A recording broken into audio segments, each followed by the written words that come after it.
This is Siren Buddha Medicine, REGFNHOWARD Raw, and Speaking with Wisdom. And today, we're going to be talking about what's love got to do with it. Sometimes, we can go into conversations with flowers and rainbows and hearts when the other person has an arsenal, with the way they look at life. And when that happens, do we have enough insight, patience, love, and savvy to still utilize the conversation? I mean, what do you do when you live with these people?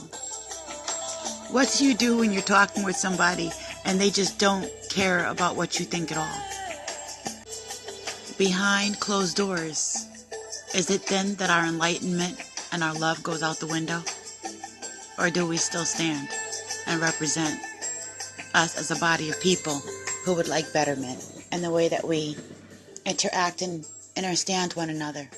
If you're standing in the gate for your children, for a cousin, for a friend, for somebody that you don't even know, you're standing at the gate and your life is a testimony. And so I'm using mine for you. And I want to say much love to you.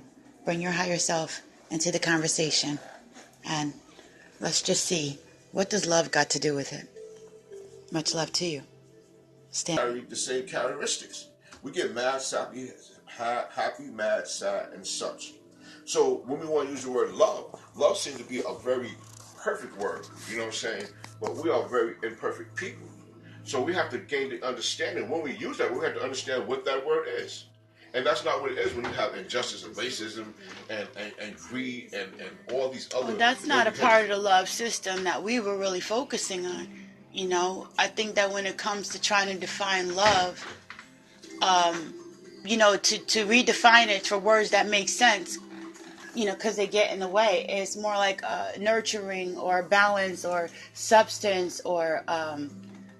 it's something that you go to for sustainability, So, when you talk it's Maya, it's balanced. It's just like when the storm comes, like nature. I understand. Okay? It's tearing down one thing, but making room for another. When you use the word Maya, I hear it so often. But law and balance is what I'm saying. Nature comes in like law and balance, whereas a storm will tear down houses and trees and may take life, but it's also making room for life and clearing away old things that needed to be reconciled. Nature has an understanding. Back to the earth. Nature has an understanding of why it do what it do. Nurture.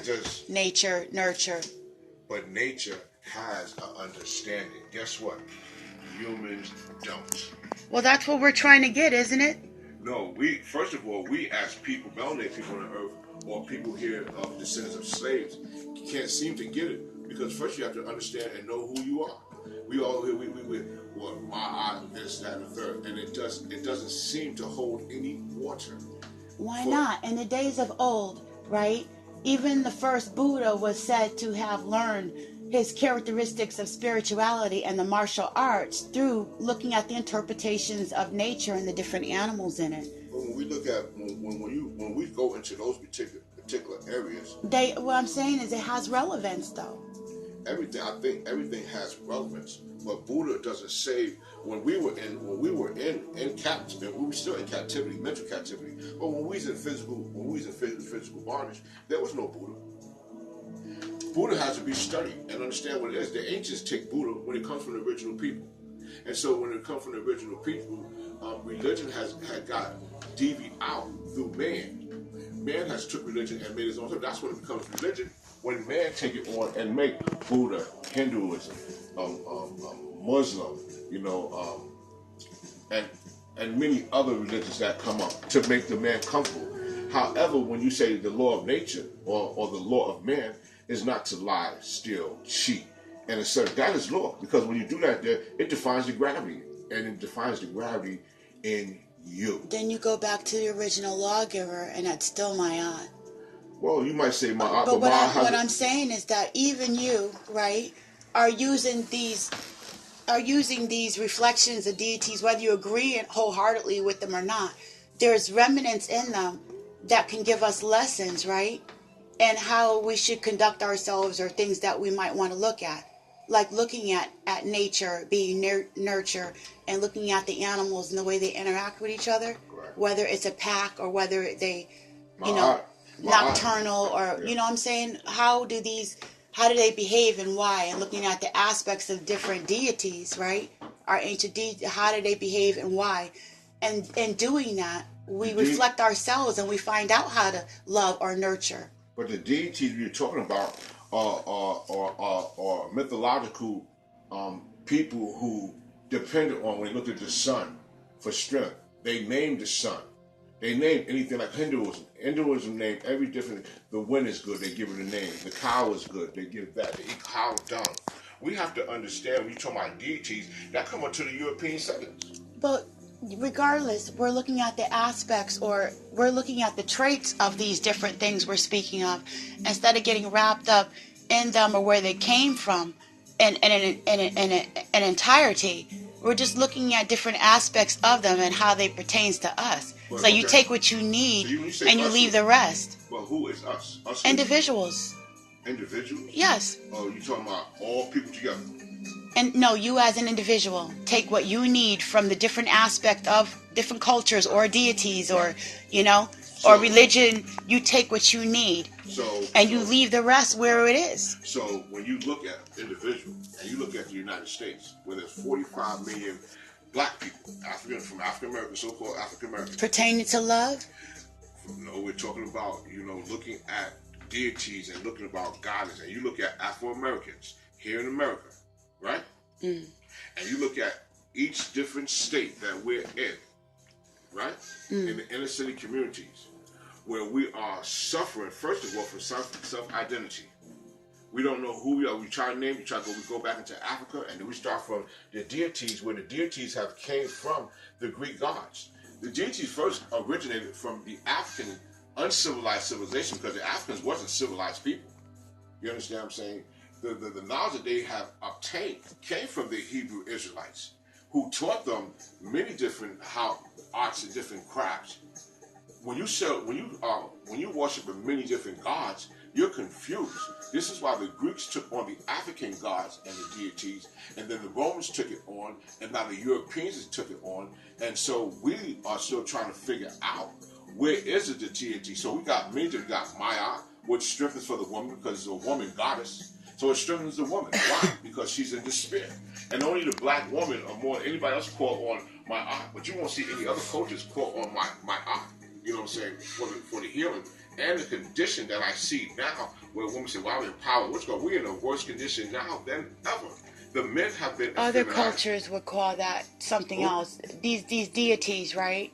They morph and they change names throughout different cultures over time. That's a whole different story. But I just think that what we're looking for, right, is the aspects. We're looking for the good parts, or we're looking for parts that we can identify of ourselves from out of these different things, regardless of what we're looking at. Look at the mental health condition of our people. We're so thirsty to find out our identity. We won't even take the time to just sit down and figure this shit out. We are all talking about the sun, Maya, and all this right here, which doesn't give us any kind of profit to see the future. And so we deal on lies. When I look at my art, I look at something sexual. Because in the woman, she seems to be very sexual. I look at the men, who seem to be very effeminized, because if they're following of these things, there's no alpha male to take charge in the war and the battles that we need to fight. You know what I'm saying? From those who persecute us. We're under grave persecution. It's right there. We see we own nothing, and we depend on other things.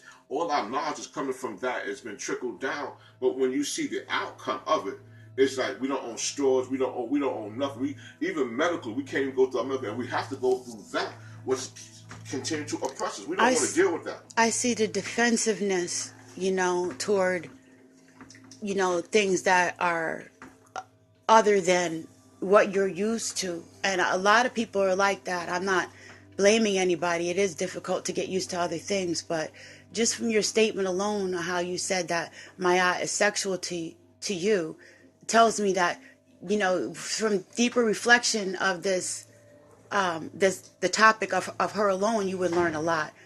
That's not what it is, okay? When you look at universal law, not enough to say that she's a sexual entity. That's just my opinion from what you said. That's what I'm saying is that being able to look at these different cultural icons and how they morphed throughout the different cultures, and finding the reasons why we like them, the reasons why we don't like them, is still a reflection of ourselves, and that in that we can find the common denominator. What we're looking for is how to relate to one another, how to nurture each other, how to give that balance. That is a form of love.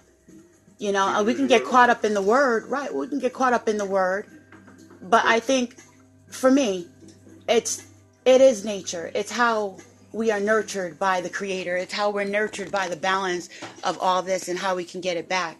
And it depends on what we focus on.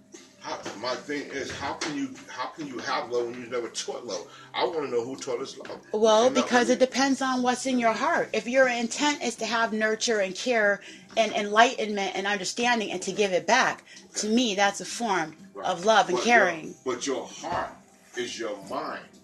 Your mind lets everything else function. So when you get a feeling or an emotion, it comes from your mind.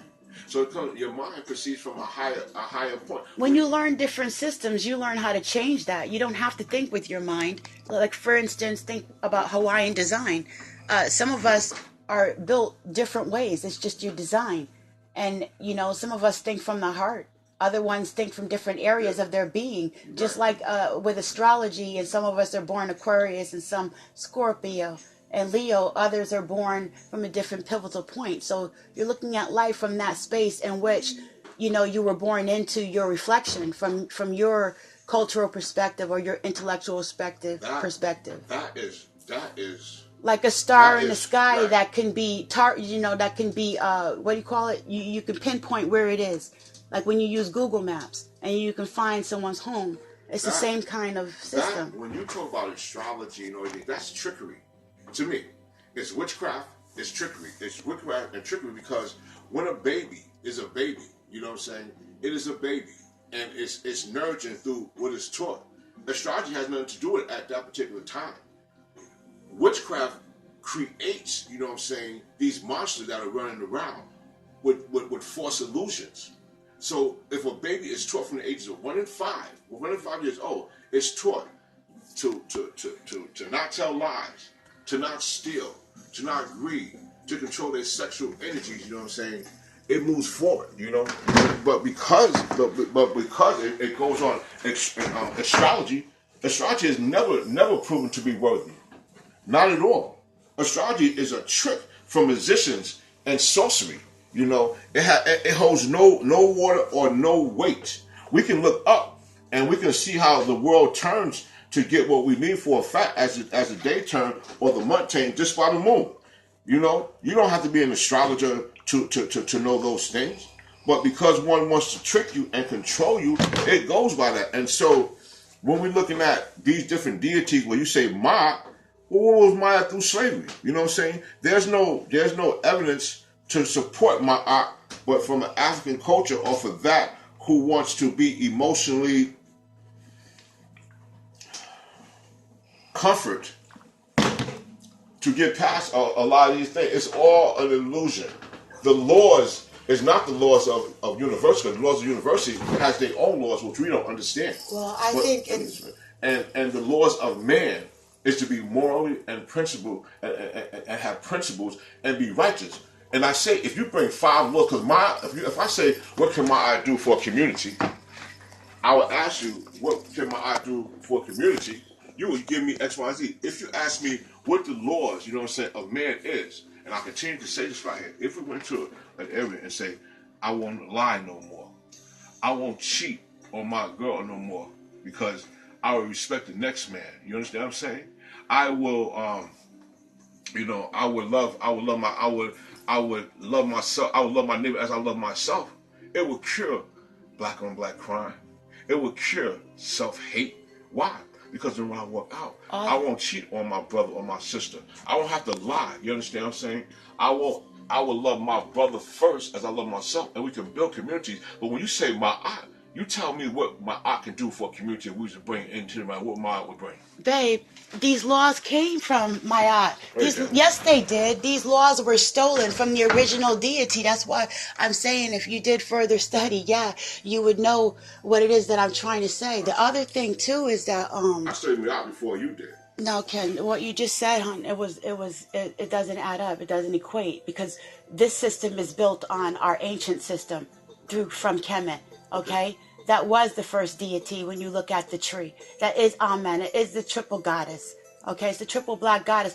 It is the Washington, D.C. is built on it. The pyramids, they're duplicating all our symbology and our systems that are lined up with the astrology, okay, that bring balance to this matrix. But you're right. But guess what it does? It caused destruction because you're right. From Egypt first fell, and so now the bondage of this is so because what America practices. But wait a minute. No, I listened. Okay. Now you say witchcraft, and here we go with the words get in the way. When you say witchcraft, because you know about certain sciences, why is it okay? Now, what day is it today? You know, it's Friday, right? That's still built on the calendar system. It's Friday, December 9th, 2016. That's attached to the almanac and attached to our calendar system. Is that true? Is it true? Yeah. Not if you look at our ancient systems, it's not. August comes from one of the kings who made that particular holidays. The days are totally thrown off. Those right there were made That's what I'm saying. Right. So what I'm saying is that through the heart, we can make the connections instead of using all the differences. What are we looking for in this stuff? Even if we're wrong, if somebody's wrong about a particular information or they said a name wrong or they're not classifying something exactly, what are we looking for when we say that we want comfort or love or we want to be able to get along with each other? So in the conversation, right, do you renew your mind or do you renew your heart? You have to renew your heart first. That's what the contrary to believe. Your mind can learn different stuff all day, but if your intent isn't right, you're still in up craps creek. So you're saying that it's heart first, mind, and then spirit. Is that what you're saying? So when you gotta go into a meditation, is your heart being meditated? It's spirit. Okay, and then after and spirit, then it's what you think about, and then it manifests physically. Okay, so we know that it's a spirit of power greater in ourselves that we look to restore our minds, right? Once my mind is restored, it changes my heart. My heart becomes my mind. No. Because when my heart, I have to think before I feel. Because if I don't have. Well, I'm not saying maybe your system is supposed to work like that, Mr. Scorpio, born on the date that you are from that perspective. But this one, see, that's where we get it wrong. Everybody's entitled to their own pivotal point in this matrix. You know, I got to learn to deal with your perspective, and you have to learn to adjust and deal with mine. I'm not negating your concept. What I'm saying to you is, if you're talking about, you love to talk about science and astrology. The facts of the matter, the facts that we deal with, there are three things. The three things is physical, mental, and spiritual. Our physical presence being our physical body, no matter what we see. Then we talk about our mind, you understand, which is the brain. Because if the brain go, everything else go, and the heart can still be pumping. But once that brain go, the heart don't have no emotions. If the brain is gone, the mental is gone, then the heart just pumps. You understand what I'm saying? So without the heart, then you die. But you can take a heart and make a peacemaker and keep that heart pumping, and still we can have emotions because the peacemaker comes from the heart. So then we know we rule out that because the heart can be fixed. But if I take your brain, the brain cannot be fixed. Well, we get all our energy from. This is why with the black people, with us as black people on the earth, you're right. We deal with our hearts and our emotions. We cannot renew the mind because of all the confusion and the illusion, especially coming from astrology. That's my point of view. Now I'm gonna say my point of view, and then we'll end this respectfully. All right. Now you can have 1,000 doors. You can have 1,000 doors. And those are your choices. So you can think with your mind all you want to about those 1,000 doors. But what people are not realizing is it's the heart that's going to lead you through the correct door. So you can think until your heart's content. But you will never make it through the right door until you learn. Until you learn to think with your heart. So that's Siren Buddha medicine. REGFNHOWARD. Much love to you from my pivotal point where I stand at the resistance of my heart with much love to you. See, that's the funny part about life is we all have our different ways of looking at things, and you're standing right next to or working next to or sitting next to someone who has no idea how you believe. They have no idea how to reach that space where you are. And they're in this world too, from their own pivotal point and perspective, and their heart space, and their mind. And they're bringing with them all their spirits and all their journey and all their experience into the conversation.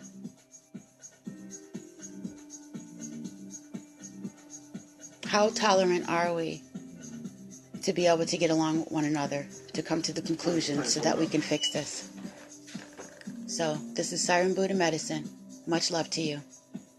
Let's keep this talking. Let's make this better.